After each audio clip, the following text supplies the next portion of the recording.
Hello friends, welcome to suggestive education. Suggestive এডুকেশনে সকলকে স্বাগত জানাই। এসএসসি জিডি 2026-এর জন্য যে আমরা পলিটির কোশ্চেনগুলো প্র্যাকটিস করছিলাম, তো আমাদের চ্যাপ্টার 6 আজকে হবে। এর আগে আমরা চ্যাপ্টার 5 পর্যন্ত করেছি। চ্যাপ্টার 6 হচ্ছে দ্য প্রিয়েম্বল বা প্রস্তাবনা। তো আজকের প্রথম কোশ্চেন হচ্ছে, ভারতীয় সংবিধানের প্রস্তাবনা ভারতকে একটি সার্বভৌম সমাজতান্ত্রিক ধর্মনিরপেক্ষ গণতান্ত্রিক প্রজাতন্ত্র হিসেবে ঘোষণা করে।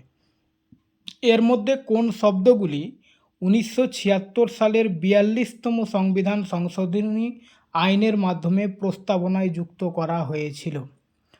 তো এখানে অপশন রয়েছে সমাজতান্ত্রিক ধর্মনিরপেক্ষ, সার্বভৌম গণতান্ত্রিক, প্রজাতন্ত্র গণতান্ত্রিক, ন্যায়, স্বাধীনতা। তো 1976 সালে 42তম সংবিধান সংশোধনীর মাধ্যমে সমাজতান্ত্রিক ও ধর্মনিরপেক্ষ শব্দ দুটো প্রস্তাবনায় যুক্ত করা হয়েছিল।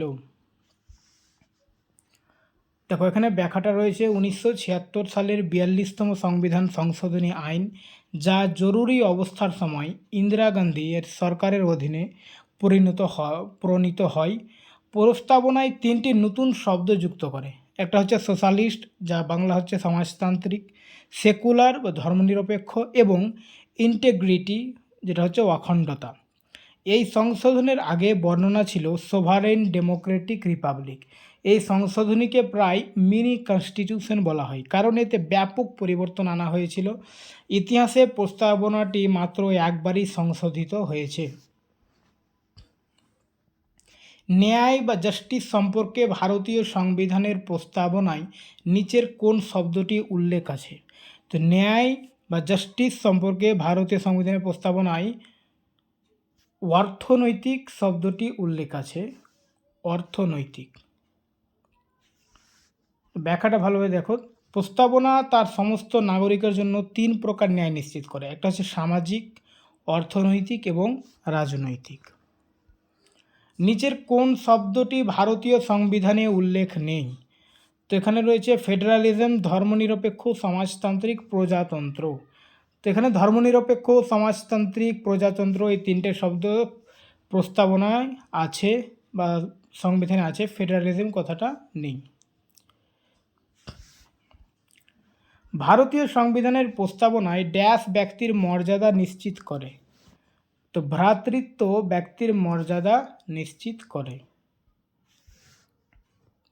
ফ্র্যাটার্নিটি বা ভ্রাতৃত্ব ব্যক্তির মর্যাদা এবং জাতির ঐক্য অখণ্ডতা নিশ্চিত করে।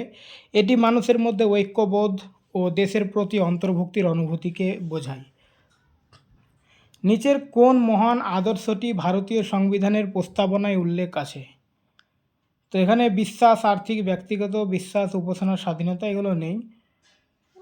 আচ্ছা, প্রস্তাবনায় উল্লেখ আছে উপাসনার স্বাধীনতা, তো আছে কেন উপাসনার স্বাধীনতা? হ্যাঁ, চিন্তা প্রকাশ, বিশ্বাস, আস্থা, উপাসনার স্বাধীনতা এগুলো প্রস্তাবনায় উল্লেখ আছে। প্রস্তাবনায় 5 ধরনের স্বাধীনতা ব্যাখ্যা করা হয়েছে। হ্যাঁ, চিন্তা প্রকাশ, বিশ্বাস, আস্থা এবং উপাসনার স্বাধীনতা।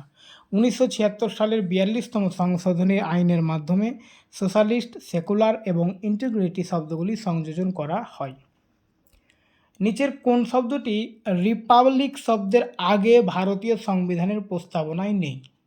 তার মানে প্রস্তাবনা মুখস্থ করতে হবে। তো এখানে অ্যান্সার হচ্ছে 6-এর ডি। ঠিক আছে, অর্থাৎ অপশন ডি, ফেডারাল। দেখো, প্রস্তাবনা সংবিধানের প্রারম্ভিক অংশ, যা সংবিধানের মূল নীতিগুলি নির্দেশ করে। প্রস্তাবনায় বলা হয়েছে দ্য পিপল অফ ইন্ডিয়া, তারপরে ডট ডট ডট, মানে আরও কিছু আছে, পুরোটা তো এখানে লেখা যায়নি। Sovereign, socialist, secular, Democratic, Republic. তাহলে রিপাবলিকের আগে কি কি শব্দ রয়েছে? ডেমোক্রেটিক, সেকুলার, সোশ্যালিস্ট আর সোভারেন। তাহলে ফেডারেল কথাটা নেই। ঠিক আছে। ভারতীয় সংবিধানের প্রস্তাবনা সম্পর্কে নিচের কোন বক্তব্যটি সঠিক? তো ভারতীয় সংবিধানের প্রস্তাবনা এটি সংবিধানের অংশ নয়, এটা ভুল, এটা সংবিধানের অংশ। এটি 1972 সালে সংসদের মাধ্যমে পরে সংযোজিত হয়, এটাও ভুল, কারণ আর সংযোজিত হয়নি। সংসদ এটি সংশোধন করতে পারে না। এটি অর্জনযোগ্য লক্ষ্যসমূহ নির্দেশ করে। তো অ্যান্সার হবে ডি, এটি অর্জনযোগ্য লক্ষ্যসমূহ নির্দেশ করে। ভারতীয় সংবিধানের প্রস্তাবনা সংবিধানের লক্ষ্য উদ্দেশ্য নির্দেশ করে। সুপ্রিম কোর্টের রায় অনুযায়ী প্রস্তাবনা সংবিধানের অংশ। 1976 সালে 42তম সংশোধনী আইনের মাধ্যমে এতে বারবার এগুলো রিপিট হচ্ছে, সোশ্যালিস্ট, সেকুলার এবং ইন্টিগ্রিটি শব্দগুলি সংযোজন করা হয়। সুপ্রিম কোর্ট আরও বলেছে যে ভাষা অস্পষ্ট হলে প্রস্তাবনাকে আইনগত ব্যাখ্যার সহায়ক হিসেবে ব্যবহার করা যেতে পারে।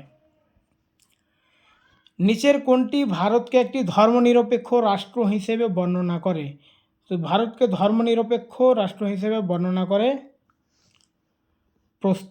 প্রস্তাবনায় সেকুলার শব্দটি রয়েছে। ভারতীয় সংবিধানের প্রস্তাবনা ভারতকে একটি ধর্মনিরপেক্ষ রাষ্ট্র হিসেবে বর্ণনা করে।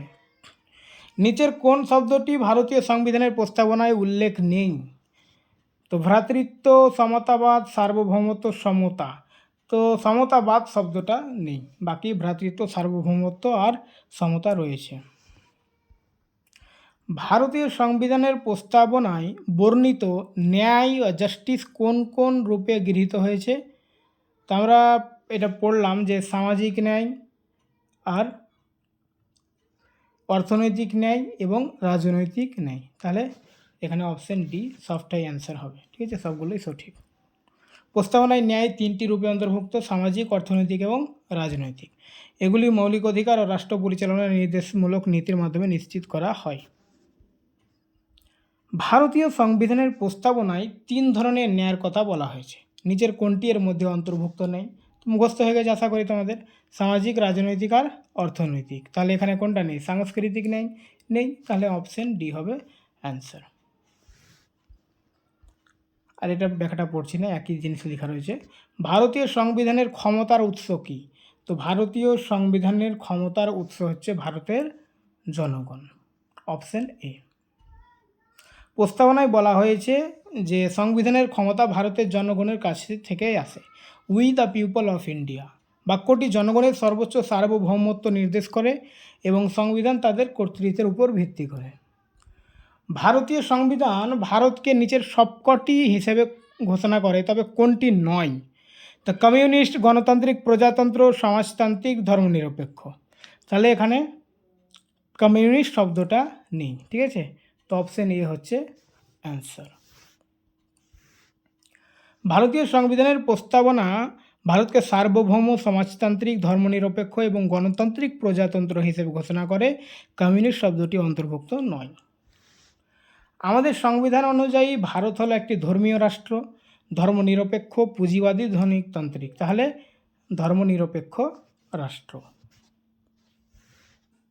1976 সালের 42তম সংশোধনী আইনের মাধ্যমে সংবিধানের প্রস্তাবনায় স্পষ্ট করা হয় যে ভারত একটি ধর্মনিরপেক্ষ রাষ্ট্র।